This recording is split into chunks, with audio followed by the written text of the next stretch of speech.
আসসালামু আলাইকুম। আমার চ্যানেলে আপনাদের সকলকে স্বাগত।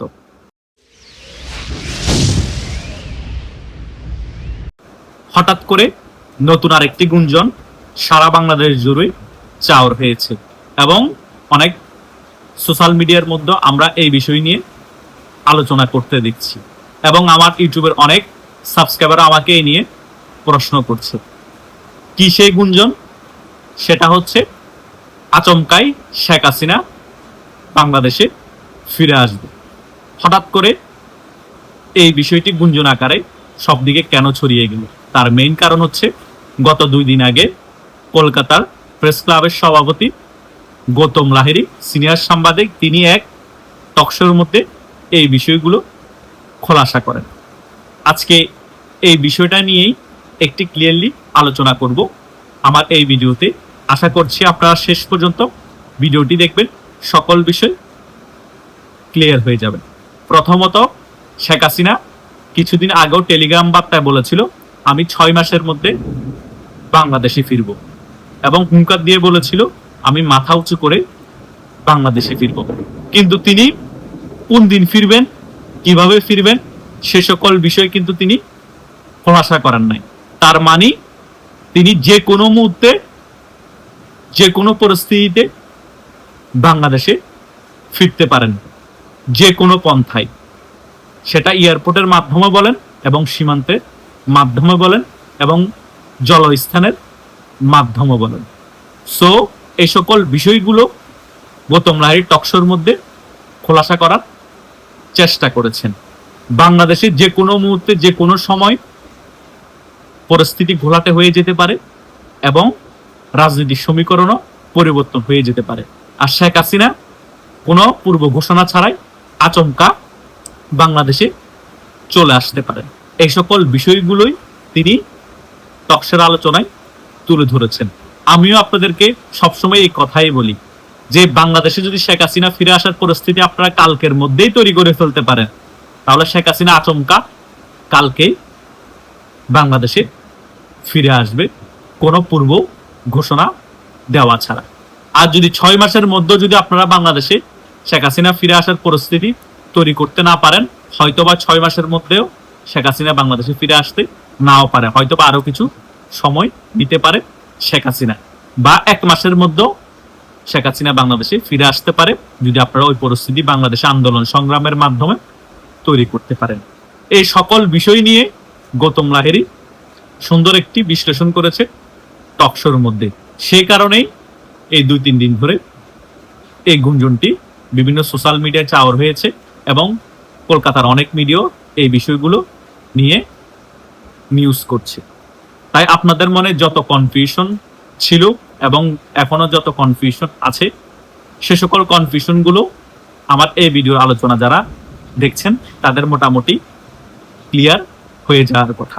তারপরও আমি আপনাদের সবসময় একটা কথা বলি, আপনাদের যে কোনো কনফিউশন থাকলে, মনে যে কোনো প্রশ্ন থাকলে আমার ভিডিওর কমেন্ট বক্সের মধ্যে আপনারা কমেন্ট করবেন, বা যাদের সাথে আমার হোয়াটসঅ্যাপ এবং মেসেঞ্জারে যোগাযোগ হয় তারা সেখানে যে কোনো বিষয়ে প্রশ্ন করবেন। আমি সেখানেও আপনাদের সকল কনফিউশন দূর করার জন্য চেষ্টা করব এবং অনেকের কনফিউশন আমি দূরও করে দিই উত্তর দিই। কারণ আমি সবসময় একটা জিনিসই চেষ্টা করি, আপনারা কনফিউশন থেকে বিভিন্ন ধরনের পোস্ট ফেসবুকে না দিয়ে, যারা আমরা ইউটিউবে আলোচনা করি এবং আওয়ামী লীগের অনেক নেতার সাথে যাদের যোগাযোগ আছে তারা তাদেরকে প্রশ্ন করে কনফিউশনটা দূর করে নেবেন। তাহলে আপনারা আন্তাজে কোনো গুজব নিয়ে ফেসবুকে পোস্ট করবেন না, কোনো গুঞ্জন নিয়েও আন্তাজে পোস্ট করবেন না। কারণ এই সকল গুজব নিয়ে পোস্টের মাধ্যমে, আন্তাজে গুঞ্জন নিয়ে পোস্টের মাধ্যমে বাংলাদেশ আওয়ামী লীগের অনেক ক্ষতি সাধন হয়। কারণ আপনার থেকে দেখে আরেকজন কপি পেস্ট করে আবার সে আরেক জায়গায় পোস্ট করে, তার থেকে এভাবে ছড়াতে ছড়াতে সকল জায়গায় ওই বিষয়টি ছড়িয়ে যায় এবং গুজবে রূপান্তরিত হয়ে যায়। সেই কারণে আমি গত 2 মাস আগে থেকে আপনাদেরকে বলেছি আমার অফিসিয়াল গ্রুপের মধ্যে যে আমাকে আপনারা যে কোনো বিষয়ে প্রশ্ন করবেন, যে কোনো কনফিউশন থাকলে প্রশ্ন করবেন, আমি উত্তর দিয়ে ক্লিয়ার করব। তাই দেখতে থাকুন, আরো কিছু মাস অপেক্ষা করুন, বাংলাদেশে কি ঘটে সেটার জন্য আরো কিছু সময় আপনাদের অপেক্ষা করতে হবে। এবং যারা এখনো হতাশাগ্রস্ত হয়ে বসে আছেন তারা উজ্জীবিত হন, রাজপথে নামার প্রস্তুতি গ্রহণ করুন, কারণ শেখ হাসিনা যে কোনো মুহূর্তে আচমকা বাংলাদেশে ফিরে আসার ঘোষণা দিতে পারে কোনো পূর্ব প্রস্তুতি ছাড়াই। কারণ সারা বাংলাদেশ জুড়ে আওয়ামী লীগের নেতা কর্মীরা যেভাবে রাজপথে নামছে, সাধারণ মানুষ যেভাবে রাজপথে নামছে, এবং সাধারণ মানুষ এই সকল এনসিপি টুকাইদেরকে যেখানে সেখানে যেভাবে গণধোলাই দিচ্ছে, এবং জামাতের অনেক শীর্ষ পর্যায়ের নেতা যেভাবে ধর্ষণ এবং ছেলে বলাৎকারের দায়ে গ্রেপ্তার হচ্ছে, এবং বিএনপির এমপি মন্ত্রীরা যেভাবে বেফাস বক্তব্যের কারণে হাস্যরসে পরিণত হচ্ছে, সাধারণ জনগণ সম্পূর্ণরূপে বিএনপি জামাত এনসিপির উপর যেভাবে প্যাডা হয়ে আছে, এই সকল বিষয় দেখেই বোঝা যাচ্ছে সাধারণ জনগণ রাজপথে নামার জন্য উদ্গ্রীব হয়ে আছে। সো সেই পরিস্থিতি আপনারা তৈরি করুন, হতাশাগ্রস্তকে ভেঙে উজ্জীবিত হয়ে আওয়ামী লীগকে সংগঠিত করে রাজপথে আরো বেশি বিক্ষোভ মিছিল সংগঠিত করে। তারপরেই দেখবেন শেখ হাসিনা 6 মাস বলেছে, 6 মাস লাগবে না, তার আগেই বাংলাদেশে ফিরে আসছে। তার জন্য পরিস্থিতি তৈরি করতে হবে বাংলাদেশে, আর সেই পরিস্থিতি তৈরি করতে হবে আওয়ামী লীগের রিজার্ভ ফোর্স এবং আওয়ামী লীগের তৃণমূল নেতা কর্মীরা মিলে। কারণ এই পরিস্থিতিতে আওয়ামী লীগের যে সকল শীর্ষ পর্যায়ের নেতারা আছে বিদেশে বসে, তারা এখন আসা সম্ভব না। অনেকের এখনো জীবন ও নিরাপত্তা নেই, নিরাপত্তা হুমকি আছে। সো তারা সে সকল বিষয় চিন্তা করে এখনো দেশে ফিরছে না, কিন্তু বিদেশে বসে তার নেতা কর্মীদেরকে দিয়ে মোটামুটি সংগঠিত করে বিক্ষোভ মিছিল করছে সারা বাংলাদেশ জুড়ে। এই জিনিসটা আমার অনেক ভালো লাগছে। অন্তত তারা দেশে ফিরে আসতে না পারলেও তারা ফান্ডিং এর মাধ্যমে তারা মোটামুটি সারা বাংলাদেশ জুড়ে আওয়ামী লীগকে সংগঠিত করছে এবং বিক্ষোভ মিছিল করাচ্ছে, এবং আওয়ামী লীগের নেতা কর্মীদেরকে মোটামুটি আশ্বস্ত করছে, তোমরা এই বিক্ষোভ মিছিল করার ফলে যদি গ্রেপ্তার হও, তোমাদের ফ্যামিলির দায়িত্ব এবং জেলে গেলে জেলের জামিনের দায়িত্ব আমরা নিব।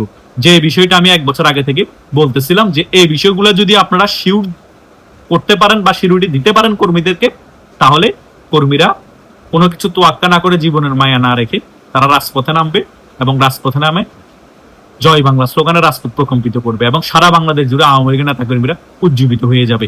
সেটাই কিন্তু আওয়ামী লীগের নেতা কর্মীরা এখন করছে। সেই কারণে বাংলাদেশ আওয়ামী লীগের নেতা কর্মীরা উজ্জীবিত হয়ে গিয়েছে এবং সংগঠিত হয়ে রাজপথে নেমে জয় বাংলা স্লোগানে প্রকম্পিত করছে শেখ হাসিনাকে বাংলাদেশে ফিরিয়ে আনার জন্য।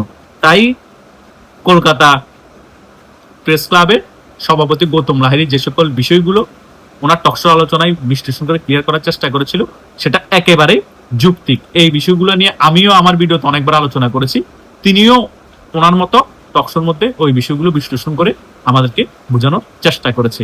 তাই যারা প্রথম থেকে শেষ পর্যন্ত আমার এই ভিডিওটি দেখেছেন, তারা মোটামুটি ক্লিয়ার হতে পেরেছেন শেখ হাসিনা কখন আচমকা বাংলাদেশে ফিরে আসতে পারবে, এবং কিরকম পরিস্থিতি বাংলাদেশে তৈরি হলে বা কিরকম পরিবেশ তৈরি হলে শেখ হাসিনা আচমকা বাংলাদেশে ফিরে আসা সম্ভব। সো আমার এই ভিডিওর আলোচনার মধ্যে আপনাদেরকে আমি আশা করছি সকল বিষয় ক্লিয়ার করতে পেরেছি। তারপরও আমি আবারও শেষবার বলে যাচ্ছি, তারপরও যদি কোনো কনফিউশন থাকে, যে কোনো প্রশ্ন থাকে, এই ভিডিওর কমেন্ট বক্সে কমেন্ট করতে পারেন, আমার সাথে হোয়াটসঅ্যাপ এবং মেসেঞ্জারে মেসেজ দিয়ে যোগাযোগ করতে পারেন। সেখানেও আমি সেই সকল বিষয়গুলো একেবারে খোলাখুলিভাবে আপনাদের সাথে আলোচনা করব। ধন্যবাদ সকল।